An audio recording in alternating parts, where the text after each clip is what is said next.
India के बड़े और अलग अलग लैंडस्केप में नदियां सिर्फ पानी के रास्ते से कहीं ज्यादा है जो जमीन पर बहते हैं। ये देश की आर्टरी है जो अपने साथ लाइफ, हिस्ट्री और स्पिरिचुअलिटी को लेकर चलती है। हजारों सालों से इन बहते हुए पानी को पवित्र माना जाता है, देवियों की तरह पूजा जाता है और प्रॉस्पेरिटी का मेन सोर्स माना जाता है। हिमालय की बर्फ से ढकी चोटियों से लेकर साउथ के पेनिनसुला के धूप वाले कोस्ट तक नदियों के इंट्रिकेट नेटवर्क ने सब कॉन्टिनेंट की ज्योग्राफी, कल्चर और इकोनॉमी को बनाया है। इन्होंने बड़े बड़े एम्पायर्स के बनने और गिरने को देखा है, सबसे पुरानी सिविलाइजेशन को पाला है और आज भी लाखों लोगों की डेली लाइफ में शांत, कांस्टेंट साथी हैं जो उन पर डिपेंड करते हैं। इंडियन कॉन्टेक्स्ट में नदियों की इंपॉर्टेंस को कम करके नहीं आंका जा सकता। वे देश की पहचान में डीपी से बुनी हुई है। वे लाइफ देने वाली हैं जो प्यास बुझाने, खेतों को पानी देने और पूरे इकोसिस्टम को बनाए रखने के लिए कीमती पानी देती है।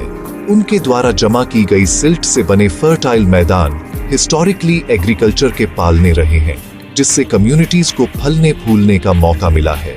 ये नदी के किनारे अनगिनत मिथकों, किंवदंतियों और हिस्टोरिकल इवेंट्स के लिए जगह रहे हैं, जिससे वे हमारे कलेक्टिव पास्ट के लिविंग म्यूजियम बन गए हैं। नदियों का रिदमिक फ्लो लाइफ के रिदम को दर्शाता है, ओरिजिन, सस्टेनेंस और अंत में विशाल ओशन में मिलने की एक कंटिन्यूअस जर्नी जो कंटिन्यूटी और चेंज के गहरे लेसन सिखाती है।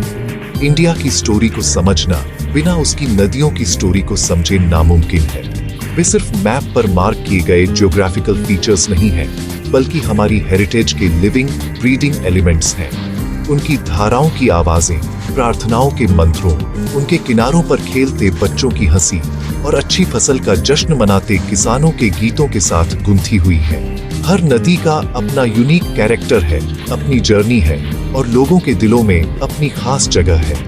वे अलग अलग रीजन्स, कल्चर्स और कम्युनिटीज को जोड़ती हैं। इंडियन सोसाइटी की रिच टेपेस्ट्री में जोड़ने वाले धागे का काम करती है। जैसे जैसे हम इन शानदार जलमार्गों को एक्सप्लोर करते हैं, हम अपने देश की लाइफलाइन के रूप में उनकी मॉन्यूमेंटल भूमिका को अप्रिशिएट करना शुरू करते हैं। इसलिए इंडिया की नदियों के बारे में बात करना इंडिया के बारे में बात करना है। वे शांत कहानीकार हैं, बेनेवोलेंट प्रोवाइडर हैं और हमारी जमीन के पवित्र गार्डियन हैं। उनके पानी में पुरानी रस्मों की यादें, हिस्टोरिकल लड़ाइयों की गूंज और फ्यूचर प्रॉस्पेरिटी का वादा है। इन नदियों का हेल्थ देश और उसके लोगों के हेल्थ और वेल बीइंग से सीधे जुड़ा हुआ है।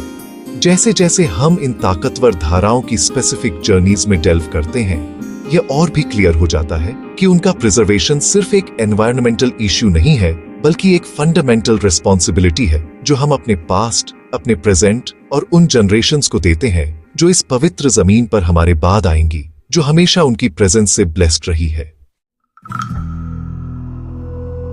इंडियन सबकॉन्टिनेंट को सुशोभित करने वाली कई नदियों में से कुछ अपनी विशाल साइज, कल्चरल इंपॉर्टेंस और बड़ी आबादी को सपोर्ट करने के लिए खास है।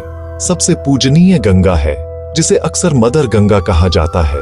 यह पवित्र नदी उत्तराखंड हिमालय के ऊंचे इलाकों में गंगोत्री ग्लेशियर से अपनी एपिक जर्नी शुरू करती है। अपने बर्फीले सोर्स से यह पहाड़ों से नीचे उतरती है, विशाल उत्तरी मैदानों को पार करती है और कई इंपॉर्टेंट शहरों से होकर बहती है और आखिर में बंगाल की खाड़ी तक पहुंचती है। इसका लंबा और घुमावदार रास्ता हजारों किलोमीटर को कवर करता है। रास्ते में कई ट्रिब्यूटरीज से पानी इकट्ठा करता है और पूरी दुनिया में सबसे फर्टाइल रिवर बेसिन में से एक बनाता है, जो इंडियन सिविलाइजेशन का एक सच्चा हार्टलैंड है। यमुना नदी उत्तरी इंडिया का एक और बड़ा जलमार्ग, गंगा की सबसे बड़ी ट्रिब्यूटरी है। यह यमुनोत्री ग्लेशियर से निकलती है, जो हिमालय में गंगा के सोर्स के बहुत करीब है। यमुना गंगा के लगभग पैरेलल एक सिग्निफिकेंट दूरी तक बहती है। नेशनल कैपिटल दिल्ली और ताजमहल के घर, हिस्टोरिक सिटी आगरा से होकर बहती है। इसकी जर्नी प्रयागराज, पहले इलाहाबाद में खत्म होती है, जहां यह गंगा के साथ एक पवित्र संगम पर मिलती है, जिसे त्रिवेणी संगम के नाम से जाना जाता है।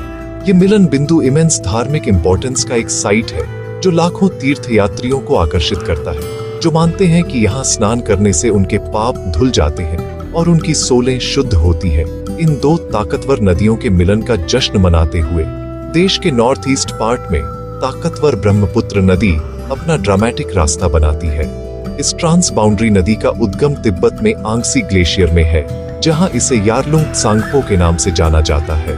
यह तिबेटी पठार पर पूर्व की ओर बहती है और फिर अरुणाचल प्रदेश राज्य से भारत में प्रवेश करने के लिए एक शानदार यू टर्न लेती है।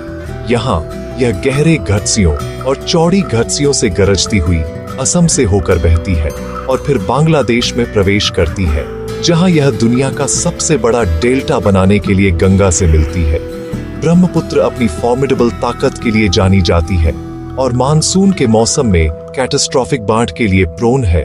फिर भी यह क्षेत्र के एग्रीकल्चर और ट्रांसपोर्टेशन के लिए एक वाइटल लाइफलाइन भी है।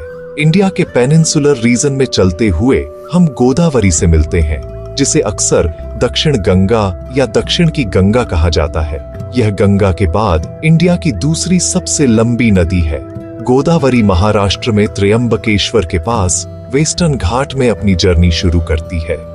वहां से यह दक्कन पठार पर पूर्व की ओर बहती है, तेलंगाना और आंध्र प्रदेश सहित कई राज्यों से होकर गुजरती है और फिर बंगाल की खाड़ी में गिरती है। दक्षिण की एक और सिग्निफिकेंट नदी कृष्णा है, जो महाबलेश्वर में वेस्टर्न घाट में भी निकलती है। यह महाराष्ट्र, कर्नाटक, तेलंगाना और आंध्र प्रदेश से होकर बहती है। चावल की खेती के लिए एक बड़ा और फर्टाइल डेल्टा बनाती है, जो वाइटल है, और फिर यह भी समुद्र से मिलती है। इंडिया की नदियां देश की एग्रीकल्चरल इकोनॉमी की रीढ़ है, एक ऐसा सेक्टर जो इसकी ज्यादातर आबादी को लाइवलीहुड देता है। गंगा, यमुना और ब्रह्मपुत्र जैसी नदियों द्वारा उत्तरी मैदानों पर जमा की गई फर्टाइल अलूवियल मिट्टी खेती के लिए एक आइडियल एनवायरनमेंट बनाती है। यह रिच सिल्ट हजारों सालों से पहाड़ों से नीचे लाई गई मिट्टी में न्यूट्रिएंट्स को नेचुरली रिप्लेनिश करती है, जिससे यह इनक्रेडिबल प्रोडक्टिव बनती है।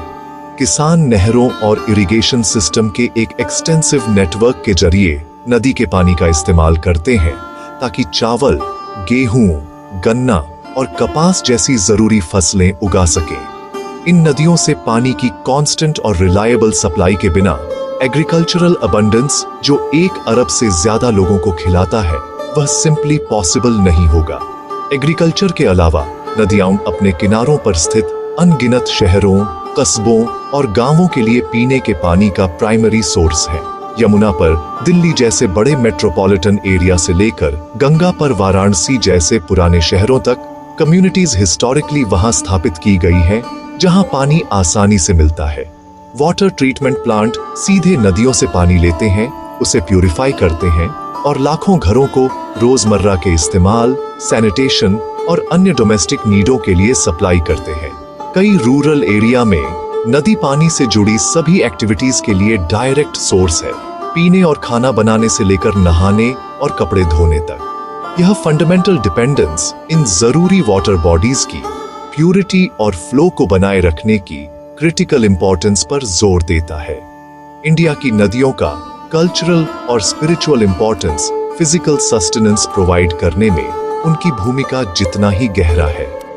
नदियां हिंदू धर्म में पवित्र मानी जाती है और कई धार्मिक समारोहों और त्योहारों का केंद्र है। नदियों के किनारे, जिन्हें घाट के नाम से जाना जाता है, मंदिरों से भरे हुए हैं और रोजमर्रा की प्रार्थनाओं, अनुष्ठानों और दाह संस्कार के लिए जगह के रूप में काम करते हैं। कुंभ मेला जैसे त्योहार दुनिया का सबसे बड़ा पीसफुल जमावड़ा प्रयागराज, हरिद्वार और नासिक में गंगा जैसी पवित्र नदियों के किनारों पर होते हैं। लाखों श्रद्धालु पवित्र डुबकी लगाने के लिए इकट्ठा होते हैं, यह मानते हुए कि नदी का पानी पापों को धो सकता है और मोक्ष प्रदान कर सकता है।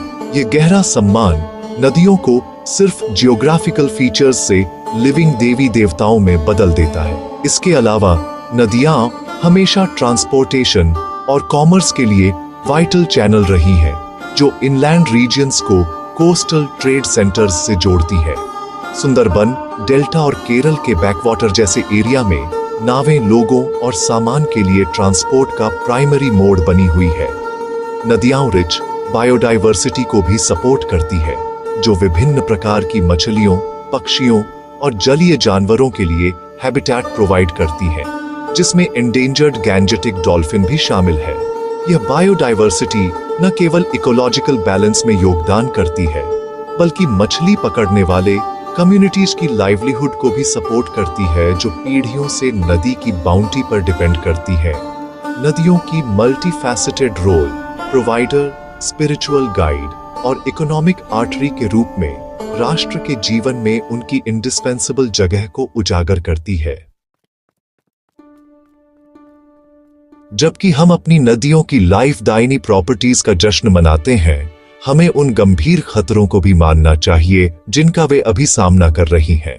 तेजी से इंडस्ट्रियलाइजेशन, अनचेक्ड अर्बनाइजेशन और पॉपुलेशन ग्रोथ के कारण सीवियर पॉल्यूशन हुआ है। इंडस्ट्रियल एफ्लुएंट्स, अनट्रीटेड सीवेज, कीटनाशकों वाले एग्रीकल्चरल रनऑफ और प्लास्टिक और अन्य सॉलिड वेस्ट का डंपिंग हमारी पवित्र जलधाराओं को चोक कर रहा है। गंगा और यमुना अपनी पूजनीय स्थिति के बावजूद दुनिया की सबसे प्रदूषित नदियों में से है। यह पॉल्यूशन न केवल जलीय इकोसिस्टम को नुकसान पहुंचाता है, बल्कि उन लाखों लोगों के लिए भी एक गंभीर हेल्थ रिस्क पैदा करता है जो अपनी रोजमर्रा की नीडों के लिए नदी के पानी पर डिपेंड करते हैं। जो कभी प्रिस्टीन पानी था, वह टॉक्सिक होता जा रहा है, जिससे खुद उस लाइफ को खतरा है जिसे उसे बनाए रखना है। इस डिग्रेडेशन के परिणाम दूरगामी और अलार्मिंग है। नदी के पानी के कंटामिनेशन से जल जनित बीमारियों का स्प्रेड होता है, जिससे कम्युनिटीज के हेल्थ और वेल बीइंग पर असर पड़ता है, खासकर गरीब और कमजोर लोगों पर। बायोडाइवर्सिटी का नुकसान, जिसमें मछली की आबादी में गिरावट और ताजे पानी की डॉल्फिन जैसी प्रजातियों का एंडेंजर्ड होना शामिल है, डेलिकेट इकोलॉजिकल बैलेंस को बिगाड़ता है। इसके अलावा पॉल्यूशन नदियों के एस्थेटिक और स्पिरिचुअल वैल्यू को कम करता है, पूजा स्थलों और नेचुरल ब्यूटी को निग्लेक्ट और डिके की जगहों में बदल देता है। इस संकट को नजरअंदाज करना कोई ऑप्शन नहीं है, क्योंकि हमारी नदियों का हेल्थ हमारे देश और उसकी आने वाली जनरेशन्स के हेल्थ से इनएक्स्ट्रिकेबली जुड़ा हुआ है। इस अर्जेंट जरूरत को पहचानते हुए सरकार और विभिन्न सिटीजन लेड वाले संगठनों दोनों ने इंडिया की नदियों को साफ और फिर से जीवंत करने के प्रयास शुरू किए हैं।